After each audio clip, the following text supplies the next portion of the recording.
Биз кыргыз өзү өлгүдөй жалкоо элбиз, калкпыз. Чет өлкөлүк бир күндө жасап бүтүргөн ишти биздин кыргыздар бир жумада да бүтүрө албай атабыз. Эми аман эле бололу, бир күндө 8 саат иштеш керек болсо, 5 эле саатын иштейт.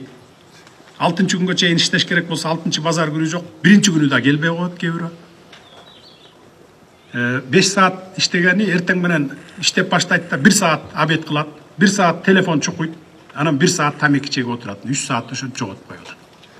Ушул жерден ыңгай келип турат. Ушу жолчуларга, сиздердин башчыларга тиешелүү бир анекдот айта кетейин. Эки казак менен кыргыз дос болуп, анан Москвада ушу жол университетин бүтүп келишет.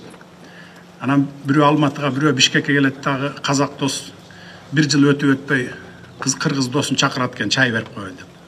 Барса 2 кабат үй, шестиси отуй Мерседес, жашоосу укмуш. Анан сурайт да кыргыз: "Ай, былтыр эле экөөбүз студент элек, эмне кантип мынча байып кеттиң? Мага бир секретин айтпайсың мага" делет.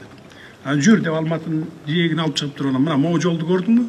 "Ооба көрдүм. Ушуну мен салдым" дейт. "Мен жасадым" деп. Чекесинен 5 сантиметр, калыңдыгынан 1 сантиметр экономить этип койдум, мына ушинтип байып калдым дейт. Баягы кыргыз кайра келип туруп 3 айдан кийин казак досун чакырат: "Кел, мен ответный чай берейин сага, келип кет" деп. Келсе, казак досунан 2 эсе байып алган кыргыз. 3 кабат үй, Геленваген мингени, дача. Анан: "Ай, сен 3 ай мурун эле бир комнат квартирада жашачу эмес белең? Батирде. Батир жалдап, кантип байып кеттиң" десе, "Жүр" деп туруп алып чыгам ушу жерден. Кара балтага чейин көрсөтөй. Ушу жерге жол түшүш керек болчу, мен салбай койдум" деп. Айрым учурларда жолу аягына чыкпай да калган, салынбай да калган учурлар болгон. Мына ушундан келип чыккан бир анекдот болсо керек. Азыр эми жаңы анекдот чыгарып алыштыр дагы. Эми өзүбүздүн эле кыргыздар чыгарганбы же чет өлкөлүктөрбү билбейм. Айылды аралап баратса дейт, чет өлкөлүктөр кетип баратса 5-6 балдар турат дейт, жумушсуз.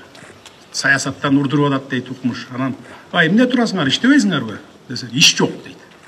Тет жерде фабрика ачылыптыр, завод турат экен, 100дөн ашык орун бар экен, издеп жүрөт го жумушчулар" десе, "Аяка барсаң иштеш керек экен да" деп койт.